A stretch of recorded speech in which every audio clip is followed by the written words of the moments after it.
Assalamualaikum warahmatullahi wabarakatuh. Perkenalkan, nama saya Erna Fitrianingsih, NIM 205211175 dari Prodi Manajemen Bisnis Syariah, Fakultas Ekonomi Bisnis Islam, Yayan Surakarta, angkatan 2020.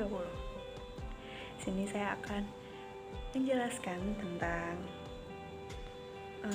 apa itu ekonomi Islam,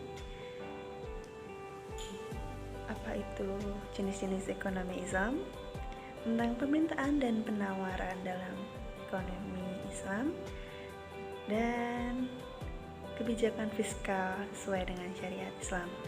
Baik, yang pertama saya akan menjelaskan tentang ekonomi Islam. Ekonomi Islam adalah sebuah sistem ilmu pengetahuan yang menyoroti masalah perekonomian sama seperti konsep ekonomi konvensional lainnya. Hanya dalam sistem ekonomi ini, nilai-nilai Islam menjadi landasan dan dasar dalam setiap aktivitasnya. Beberapa ahli mendefinisikan ekonomi Islam sebagai suatu ilmu yang mempelajari perilaku manusia dalam usaha untuk memenuhi kebutuhan dengan alat pemenuhan kebutuhan yang terbatas dalam kerangka syariah. Namun, definisi tersebut mengandung kelemahan karena menghasilkan konsep yang tidak kompatibel dan tidak universal, karena dari definisi tersebut mendorong seseorang perangkap dalam keputusan yang a priori judgment, benar atau salah tetap harus diterima. Definisi yang lebih lengkap harus merekomendasikan sejumlah persyaratan, yaitu karakteristik dari pandangan ilmu Islam dan pandangan hidup Islam. Syarat utama adalah memasukkan nilai-nilai syariah dalam ilmu ekonomi. Ilmu ekonomi Islam adalah ilmu sosial yang tentu saja tidak bebas dari nilai-nilai moral. Nilai-nilai moral merupakan aspek normatif yang harus dimasukkan dalam analisa fenomena ekonomi serta dalam pengambilan keputusan yang dibingkai syariah. Jenis ekonomi Islam. Jenis ekonomi ada dua, yakni ekonomi syariah dan ekonomi konvensional. Ekonomi syariah adalah ilmu pengetahuan sosial yang mempelajari masalah ekonomi rakyat yang dipahami oleh nilai-nilai Islam. Perbedaan ekonomi syariah dengan ekonomi konvensional adalah jika ekonomi syariah mengedepankan prinsip-prinsip syariah yang sesuai dengan ajaran agama Islam, sedangkan ekonomi sistem konvensional adalah sistem ekonomi yang diajukan secara umum tanpa adanya unsur-unsur ajaran agama Islam. Jadi bisa diartikan bahwa ekonomi konvensional itu tujuannya untuk meraih keuntungan yang sebesar-besarnya tanpa memperhatikan caranya dalam meraih keuntungan tersebut. Jadi kayak halal nggak halal tuh dilaksanain aja gitu. Tapi kalau ekonomi Islam itu ekonomi yang menjaga syariat agar ketika ekonomi tersebut berlangsung itu sesuai dengan syariat dan tujuannya untuk mensejahterakan. Jadi tujuannya lebih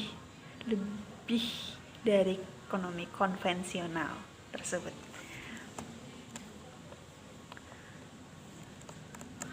Lalu permintaan dan penawaran dalam ekonomi, ada dua kata yang paling sering digunakan oleh para ekonom, yakni ahli ekonomi. Keduanya merupakan kekuatan-kekuatan yang membuat perekonomian pasar bekerja. Untuk mengetahui bagaimana kebijakan dan peristiwa akan mempengaruhi perekonomian tersebut terlebih dahulu, harus dipikirkan tentang pengaruh keduanya terhadap permintaan dan penawaran. Pandangan ekonomi Islam mengenai permintaan, penawaran, dan mekanisme pasar ini relatif sama dengan ekonomi konvensional. Namun, terdapat batasan-batasan dari individu untuk berperilaku ekonomi yang sesuai dengan aturan syariah. Dalam ekonomi Islam, norma dan moral Islam yang merupakan prinsip Islam dalam berekonomi merupakan faktor yang menentukan suatu individu maupun masyarakat dalam melakukan kegiatan ekonominya, sehingga teori ekonomi yang terjadi menjadi berbeda dengan teori pada ekonomi konvensional. Ya, seperti dijelaskan di awal tadi, bahwa ekonomi Islam itu lebih ke syariat-syariat, dia menjalankan syariat-syariat seperti itu, berlandaskan pada syariat-syariat. Lalu ekonomi Islam mengharuskan orang-orang untuk mengkonsumsi barang-barang yang halal dan thayyibah. Aturan Islam melarang seorang muslim makan barang yang haram kecuali dalam keadaan darurat, di mana apabila barang tersebut tidak dimakan, maka akan berpengaruh terhadap muslim tersebut. Di saat darurat, seorang muslim dibolehkan mengkonsumsi barang haram secukupnya. Selain itu, dalam ajaran Islam, orang yang mempunyai banyak uang tidak serta-merta diperbolehkan untuk membelanjakan uangnya untuk membeli apa saja dan dalam jumlah berapapun yang diinginkannya. Batasan anggaran, budget constraint, belum cukup dalam membatasi konsumsi. Batasan lain yang harus diperhatikan adalah seorang muslim tidak berlebihan atau israf dan harus mengutamakan kebaikan maslahahnya. Dan juga kesimpulan bahwa pada dasarnya pandangan Islam mengenai permintaan, penawaran, dan mekanisme pasar hampir sama dengan ekonomi konvensional pada umumnya. Akan tetapi, terdapat batasan-batasan dari individu untuk berperilaku ekonomi sesuai dengan aturan syariah. Islam memandang norma moral yang islami merupakan prinsip Islam dalam berekonomi. Islam mengharuskan umatnya untuk mengkonsumsi barang yang halal dan thayyib. Ini berarti Islam melarang umatnya untuk mengkonsumsi hal-hal yang diharamkan. Bukan hanya hal yang diharamkan, akan tetapi hal yang halal pun akan dilarang jika dikonsumsi secara berlebihan. Islam memerintahkan untuk mengkonsumsi dengan tidak berlebih-lebihan, israf, dan mengharuskan mengutamakan kebaikan maslahah dalam setiap konsumsi yang dilakukan. Lalu lanjut ke kebijakan fiskal. Kebijakan fiskal merupakan kebijakan yang dibuat oleh pemerintah dengan cara meningkatkan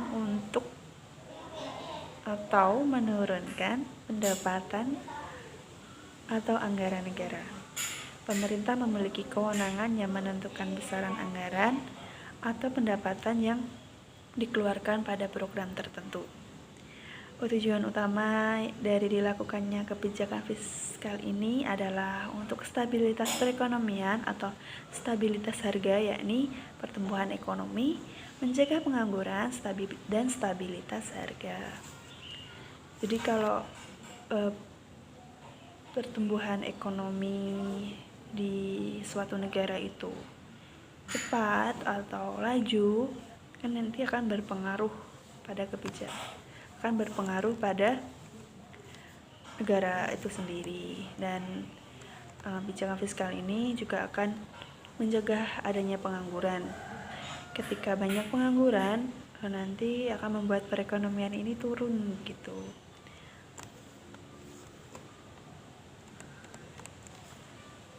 Lalu dalam Islam, kebijakan fiskal merupakan suatu kewajiban negara dan menjadi hak rakyat, sehingga kebijakan fiskal bukanlah semata-mata sebagai suatu kebutuhan untuk perbaikan ekonomi maupun untuk peningkatan kesejahteraan rakyat saja, akan tetapi lebih pada mekanisme distribusi ekonomi yang adil. Jadi ekonominya nanti sesuai dengan syariat-syariat Islam yang ada. seperti itu. Lalu kembali lagi ke permintaan dan penawaran. Lalu jenis-jenis kebijakan fiskal, yakni ada ekspansif atau membuat konsumen memegang lebih banyak uang. Diterapkan saat negara mengalami inflasi atau deflasi yang cukup serius untuk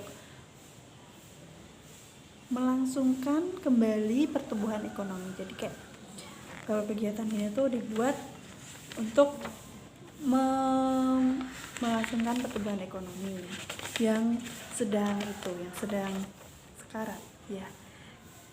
Dan perekonomian itu kadang tidak stabil, jadi ada pertumbuhan ekonomi yang kadang bisa, tapi kadang bisa naik, bisa turun juga. Dan saat ada inflasi atau deflasi, ini adalah kondisi ekonomi yang sangat berbahaya bagi sebuah negara yang bisa menurunkan mata uang atau malah meninggikan mata uang tersebut. Jadi ada kebijakan yang dibuat tadi. Yang kedua ada kontrasaksi dilakukan untuk menghambat laju pertumbuhan ekonomi. Tadi kan yang satunya itu untuk mengembalikan laju ekonomi ketika laju ekonomi tersebut mengalami kemunduran. Tapi saat ekonomi terlalu laju itu juga tidak baik ternyata. Makanya ada kontrasaksi yang dibuat. Jadi pertumbuhan ekonomi itu harus seimbang, selaras begitu. Lalu ada juga komponen-komponen dalam kebijakan fiskal.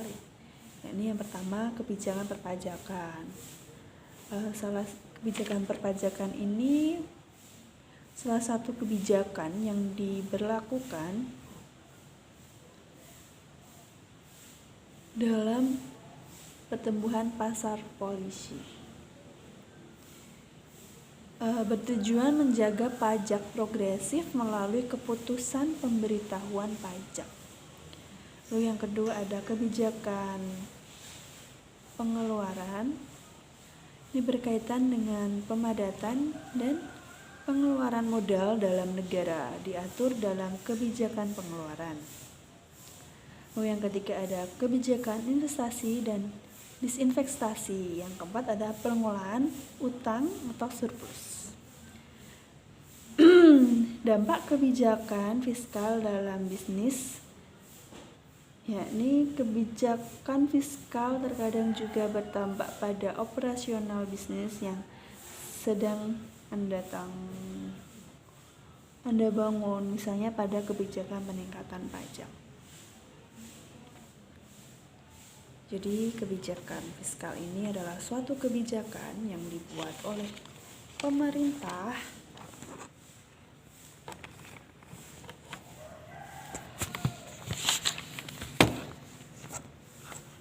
Jadi kebijakan fiskal ini adalah kebijakan yang dibuat oleh pemerintah dengan cara meningkatkan atau menciptakan pendapatan atau anggaran negara. Pemerintah memilih kewenangan untuk menentukan besaran anggaran atau pendapatan yang dikeluarkan pada program tersebut tertentu. Kebijakan ini dibuat dengan maksud untuk mempengaruhi jalannya penawaran dan menjaga keseimbangan ekonomi dalam ruangan. Pembuatan kebijaksanaan ini tidak labil bisa didasarkan pada teori jalan Keynes mengenal fungsi kebijakan fiskal. Dalam teori ini, Kongres menyatakan bahwa peningkatan atau penurunan pendapatan dan pengeluaran daerah kebijakan ini bisa menggunakan inflasi, aliran kas, dan mengatasi pengangguran dalam suatu negara. Saya kira sekian pemaparan materi dari saya. Apabila ada salah kata, saya mohon maaf. Selebihnya itu hanya milik Allah, karena sempurnaan hanya milik Allah Subhanahu wa taala. Sekian. Billahi taufiq wal hidayah. Wassalamualaikum warahmatullahi wabarakatuh. Terima kasih telah menyaksikan. Ya.